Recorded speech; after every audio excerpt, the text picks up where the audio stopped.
Welcome to 2026. I'd like to welcome every one of you here. And I hope that you had a wonderful Christmas with gifts or without gifts. I don't think that matters actually. What matters is how you feel about the day. That's what I know. I'm not a person who goes so much up in gifts, but I get to receive a lot of gifts, maybe because I don't pay so much attention to that. But listen, we are in 2026 today. Some of you have not yet, but you'll be going in very soon. Some people have gone in already like hours before. Look at my hair. But anyway, I came live because I want to share something that I think is very important. Through the years, I have been trying to actually make plans on New Year's New Year's Day, where I sit down and write the plans that are going to be for the next year. And I found out that actually it's a very futile mission. Let me actually get fancy.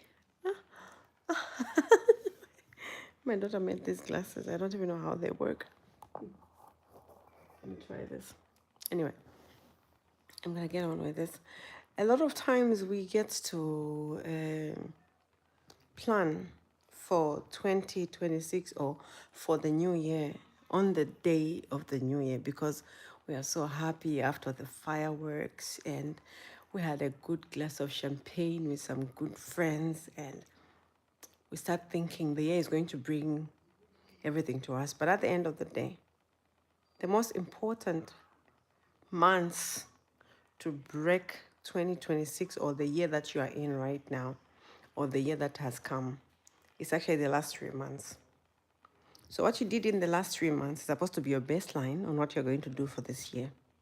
So if you did not plan, even 3-4 weeks before the year ended, this is what I'm going to tell you. From my observation, from what I usually do, and also what I've realized after some years of making resolutions on the New Year's Day, this is what I realized. When you actually go on making resolutions for that year on New Year's Day, the thing is like this. There's a hype. You get into this moment of ecstasy because there are fireworks and people are thinking and loving each other, kissing and all that, and everybody's making their decisions. And you go in also making your own decisions. But listen, if your thoughts were not there about those plans before, trust me, after 21 days, that thought is gone away already. So the best thing you can do, it's not too late to change this narrative. But I'm just saying, as we get into this year, you block out your year, how it's going to look like. Draw it down in 3 months, draw it down in 1 month, then draw it down in weeks, then try if you can to draw it down in days. How I do it is this. I draw my weeks in days every Sunday. That's why mostly I leave Sundays for myself. Even though I have children, I try to find a reason to keep them busy. Maybe we go out somewhere. Then I sit, like most times we go to a swimming pool on the Sundays where I have to do this. I take them to this waterland. They go swimming while I do my planning for the week. If they're not with me, then I get to plan my week on a Sunday. And if on Sunday I don't include you in my plan, don't be surprised if you ask me to say, can we go for a drink or something? I say no, because I think every day of my life is very important. And I'm not just going to share it with anyone anyhow. And this is what I learned from the years in past. 3 months before, 2 months before, 1 month before, review what you have actually decided to do for the next year. Then put it on a drawing board. Put what you're going to do month by month. I never really go week by week because the weeks sometimes have a way of enveloping themselves into something new. So I don't really put all my plans by the week, but I put them by the month. Then I see what's the main mission for this month. Then I go to weeks. What can I do in this week? What can I do in this week and this week for me to meet this actually big goal for the month? I'll tell you why that is important. One, it actually makes you to stay focused. 2, it will always be like a reminder when you sit on your Sunday to see what you're going to do for that particular month. And then 3, it will be like the motor that drives your engine. You know, a car without oil, it will always give you problems. If your oil is always on the low, it will always give you problems. But if your oil is always on the full, you know what you're going to do for the rest of the year. That is a full engine. That is a full tank of oil. If you know what you're going to do that particular month, you are full already. If you know what you're going to do that year, you are full already. So if things come to digress you on what you're going to do, literally, there's always a no, because you already know what you want to do. So your goal will actually be pulling you much as you're pulling yourself towards the goal. Then one other thing that I do on such a day like this one, I sit down when I don't have my children at home. I sit down alone. I love to write things down because I can just tell you one thing. If you write things down, there's a very high chance that you make a commitment to them. It works that way for me. I don't know how it would work with you, but for me it works out in a way that I get to actually make a commitment because it's on paper, and I have this habit of ticking off what I do. And when I don't tick off, I feel like I've failed myself. And imagine you making everybody else happy but making yourself sad. Imagine that. I think the last person you should ever disappoint is yourself. I know it sounds egoistic, but how can you tell other people what to do when you yourself, you're not doing what you are doing? Just like you would not go to somebody who's been married 20 times and has another failing marriage for counseling about marriage. I think it's the same way. You should not go and try to tell people or show people love when you cannot love yourself. I think you should start from yourself, then you can go and love other people.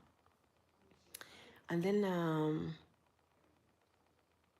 when I sit down to write down what I have been thinking about the year, I try to see where were my mistakes and how can I correct them. And if need be, I go looking for topics that I think, okay, this has been my weakness in 2025. How can I make myself better? How can I make myself more attractive to my children, to the people that I work with, and to the people that I want to surround myself with? And when you figure out such things about yourself, it becomes also inevitable for you to actually fail. Because when you do a 360 on yourself, and probably this I do every year, I ask people that I trust, people that I know they will always be honest with me. I send them a few questions. I tell them, can you please think about these questions? Then I call them and ask them, what do you think about me in this way, in this way, in this way? What I do is I take the points where I feel like maybe I've got a weakness. Then I ask other people because, you know, it's one thing to look at yourself in the mirror and then you say, I'm beautiful, I'm cute, I'm all that, I'm all that. And then there's also this part of you which tells you, yeah, but you have this weakness and that and that. So in those spaces where I feel like I'm maybe in the negative, I go and ask people, what do you think about this? And even where I think I've got strengths, I ask people, what do you think about this and this? Not because I want to be like other people, but it's true that you cannot see the back of your head and you cannot see yourself unless you look into a mirror. And sometimes the mirror is having to hear another person's opinion from the other side, but also taking into consideration that you should know yourself. It's also very dangerous to ask for other people's opinions about you when you don't know yourself. So if you don't have confidence in yourself, don't go asking people about yourself. It's better that you actually go through silence, like reading books that talk about the things that you think you know better, so that you can confirm your certainties about yourself. Then you can easily go out and tell people, oh, this is, you can confidently teach something about yourself if you're 100% sure about who you are. And on things that you're not sure about, try and ask people, This, I sometimes think I'm like this. What do you think? And when you have actually gotten an answer or feedback from 2, 3 people, I usually ask, I think I've got like 5 people. I don't have so many friends, but I have a lot of people that I know. I have like 5 friends that I know can always tell me, Lydia, you're bullshitting here. Lydia, you are this and this and that. And I can always go back to them and ask them because I know I'm going to get an honest answer. Whether it will hurt me or not, I know it will be true. And it's up to me to go into it, digest where am I standing in my life. Because, sometimes people tell us what they think without understanding where we are standing. That's why I advise that if you want to do a 360 on yourself, which is a review of yourself, ask people that you know who always tell you you're bullshitting or you're not. People who will tell you even when it hurts to hear. Those are the people you go to. So on such a time like this year, please don't sit down and start making New Year's resolutions. Sit down and reflect on what you have been doing last year that you can make yourself better with. Because I think there's some things that you did not work on last year. So go back. If you have a journal like I do, go back to your journal. Go through it and see, oh, this time, because you also know, 100% if you journal like I do, you know which month you were not good at.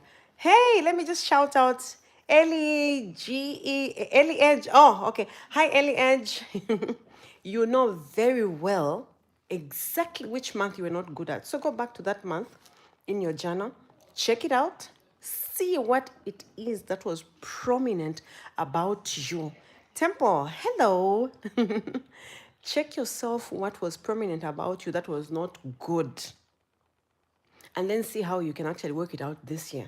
Because you can only be a better version of yourself by working on your strength, not working on your weaknesses. And if you see there's a weakness which is making you go down, try and reflect on it. See how your strength can pull your weakness. A lot of people want to work on their weaknesses. And I always say, where are you? I'm from Zambia, but I live in Denmark. Yeah.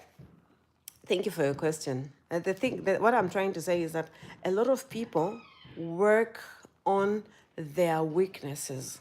But listen, it's a weakness because it's something that you're not strong at. So why work on something that you're not strong at when there's a lot of other things that you're absolutely fabulous at? Increase your strength in your strengths, then everything that you're not good at is actually going to disappear. I can tell you one thing. I know that I can talk to people and I can listen to people and I can be very attentive to people's feelings. But my language here in Denmark, my language skills in the language of Danish is not very good. So I focus on me being an attentive listener, an attentive person with feelings with people, eye contact, soul-to-soul discussions. And in that way, even a Danish person who doesn't totally understand what I am saying, listen carefully, they will still understand me because I am more in what I am very strong at. So stop working on your weaknesses because you can't even help yourself on that. I'm sorry to tell you, but it's a weakness because it has to humble you. So stop working on your weaknesses. Work on your strengths. So if you're a person, I have to wind this discussion. If you're a person who has been trying to make resolutions on the first year of the year, drop that habit. Go back to what you were doing last year. Check yourself out, make a review, see what you've been good at, work hard on it. And those things that you've been weak at, just observe them and then see how you can be yourself stronger than your weaknesses. And that is actually going to help you. It's going to pull you far. If you haven't made any resolutions this year, it's fine. There's a lot of things you didn't do last year. So go back, pick them up and work on them. There's no point in you building bridges that are bent because when you are going to build the next one after doing all this, one day you will need to go back and review and you will actually fall on the bridges you haven't built strongly. So go back to last year. If there are things you didn't do, pick them up, work on them, and I assure you, you'll be very, very happy when satisfaction is met by what you actually wanted to do. So don't go making your New Year's resolutions. Pick yourself up, build your strength, and just shine because you're meant to glow. Well, this is Lydia, your girl, and I'd like to say, Have a wonderful 2026. Let me just shout out to Tempo again. Thank you for the love. Thank you for the love. Thank you for the love. Yes. Is it Team Pokemon?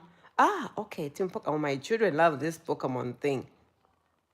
Thank you so much, guys, for watching. And I hope that this is going to be something that you can use. And if you know a friend who's busy trying to make New Year's resolutions, send this to them. It also helped me build my channel. Not only that, it's also going to help them to actually become better people with all these things about having New Year's resolutions. So take care of yourselves.